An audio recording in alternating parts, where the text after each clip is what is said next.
Welcome back.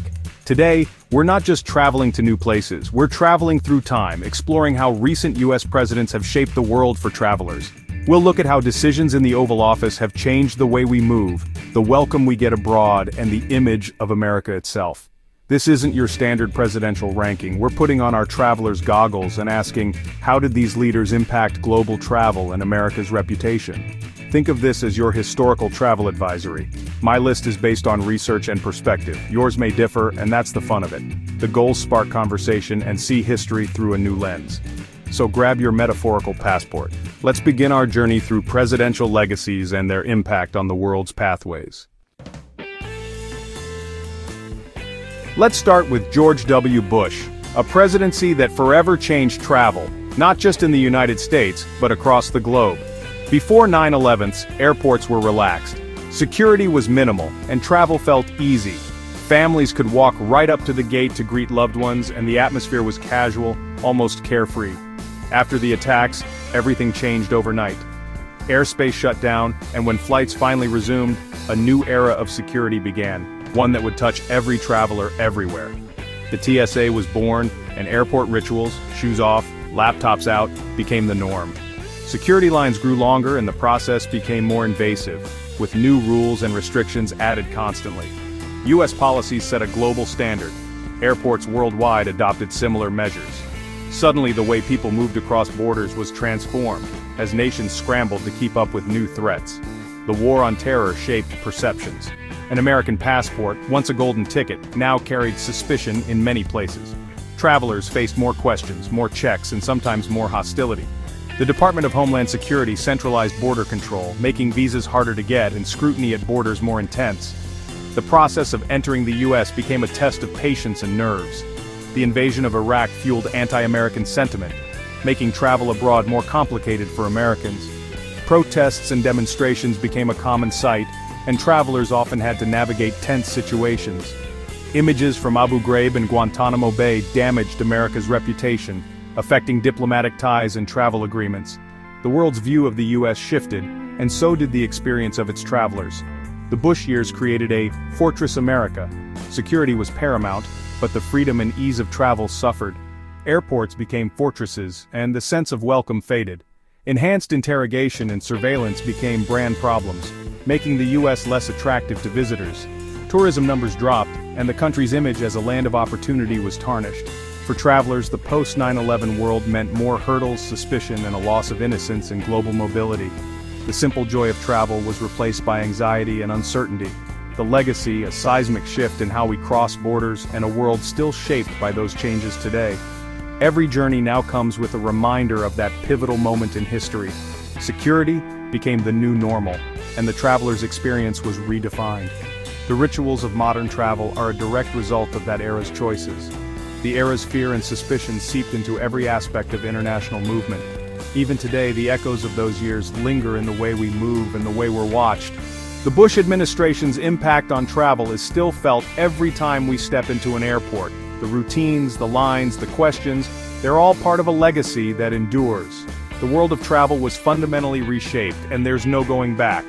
The post-9/11 era redefined not just how we travel, but how we see the world and each other. Fast forward to the era of Donald Trump, a presidency defined by its uncompromising stance on borders and national identity. America First wasn't just a campaign slogan, it became a guiding principle, shaping policy decisions that dramatically affected travel to and from the United States. The travel ban on several Muslim-majority countries sent shockwaves worldwide, stranding travelers, separating families, and creating a sense of fear and uncertainty for many. The message was clear. America was less welcoming, and the rules could change overnight, leaving travelers in limbo. Rhetoric and policy chilled tourism, international arrivals stagnated, and the so-called Trump slump became a reality, with businesses and cities feeling the economic impact. Extreme vetting and higher visa denial rates made visiting the US harder for millions, discouraging students, tourists, and even business travelers. Trade wars and strained alliances created uncertainty for travelers, while the focus on building a border wall became a global symbol of division and exclusion. Even American travelers felt the impact. Abroad, the US passport now sparked more awkward conversations, extra scrutiny, and sometimes even suspicion. The administration's withdrawal from global institutions like the WHO and criticism of NATO weakened international cooperation, making travel less predictable and more complicated for everyone. The era marked a shift from global engagement to isolationism, raising both literal and bureaucratic walls that were felt around the world. For many, the US felt less accessible and less inviting, as if the nation was closing its doors to the world.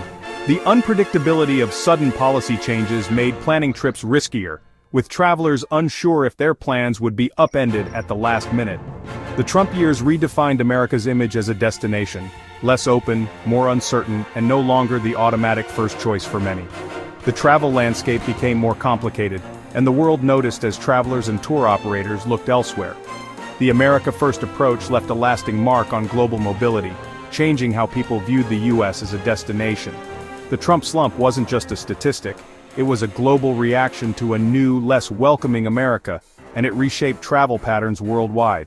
Travelers voted with their feet, choosing destinations where they felt wanted, and the ripple effects of this shift are still being felt today. Enter Joe Biden, taking office amid the COVID-19 pandemic, a crisis that halted global travel. One of his first moves, reversing the Trump-era travel bans, signaling a return to openness. But the pandemic brought new restrictions, travel bans based on public health, not ideology. Constantly changing rules, vaccine mandates, testing, quarantines, created confusion and frustration for travelers. The lack of clear guidance made planning nearly impossible, and prolonged border closures strained families and economies. When the US finally reopened to vaccinated travelers, new hurdles emerged: which vaccines counted, what proof was needed, and how to verify it all. The chaotic Afghanistan withdrawal raised questions about US competence and reliability, affecting diplomatic trust and travel agreements. On the positive side, Biden re-engaged with global organizations, aiming for better international cooperation. The war in Ukraine brought new travel warnings and refugee crises, keeping the world in flux. Biden's travel legacy is still unfolding, defined by crisis management, shifting rules, and efforts to restore America's image. For travelers, it's been a time of uncertainty and constant change. The challenge balancing public health, security, and the desire to be welcoming. The world is reopening, but the rules of mobility are being rewritten in real time. The journey back to normal is anything but straightforward.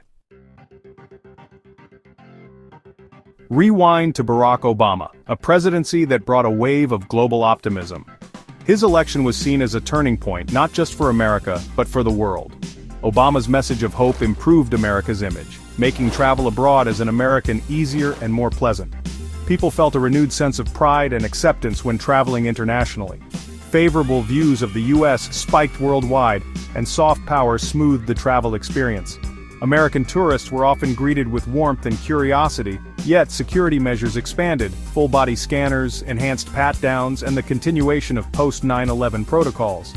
These measures, while intended to keep travelers safe, also added layers of complexity and stress to the travel process. The paradox: diplomatic outreach and goodwill, but also a growing security state. This duality defined much of the travel experience during Obama's presidency. The drone program and NSA surveillance revelations, thanks to Edward Snowden, damaged trust, creating digital anxiety for travelers and diplomatic fallout with allies. The sense of being watched was ever present. The idea that your digital footprint was being monitored added a new layer of concern to international travel. People became more cautious about their online activities, but Obama's most tangible travel legacy, reopening relations with Cuba. This historic move marked a significant shift in US foreign policy. For the first time in decades, Americans could visit Cuba more easily, and direct flights and cruises resumed. This opened up new opportunities for cultural exchange and understanding. This policy embodied engagement over isolation, opening a new chapter for both travelers and the Cuban people. It was a moment of hope and possibility. The Cuba thaw was a bold move, briefly transforming the Caribbean travel landscape. It allowed Americans to experience a culture that had been off-limits for so long. Obama's legacy restored soft power, expanded security, digital distrust, and a historic opening to Cuba. His presidency left a multifaceted impact on global travel. It was a time of hope and contradiction, easier travel in some ways, more complicated in others. The balance between security and freedom was constantly being negotiated. The world welcomed Americans, but new anxieties lingered.